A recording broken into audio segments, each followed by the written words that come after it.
Okay guys, hari ni saya nak review sebuah rumah yang rare depan padang. Semi-D 2 tingkat. Jangan pergi mana-mana, tengok aku. Hari ni saya nak review rumah Semi-D 2 tingkat yang rare depan padang ni guys, dekat Venice, Manjung. Semi-D 2 tingkat, jom kita tengok.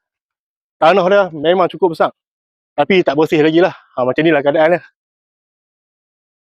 Kita ada ruang tamu yang seluas ini. Sini kita ada ruang makan. Kita ada satu bilik di tingkat bawah. Kita ada dapur basah. Siap dah dengan kabinet semua, owner dah buat siap. Memang lawa rumah ni guys. Memang poetis. Sana kita ada satu toilet. Kita ada satu store di bawah tangga.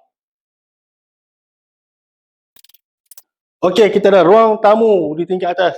Memang besar ruang tamu dia. Sini kita ada bilik yang kedua. Memang besar-besar bilik dia, memang poetis. Dan toilet ni berkongsi dengan bilik yang ketiga. Ini adalah bilik yang ketiga lah. Semua bilik yang besar-besar. Memang poetis. Master bedroom.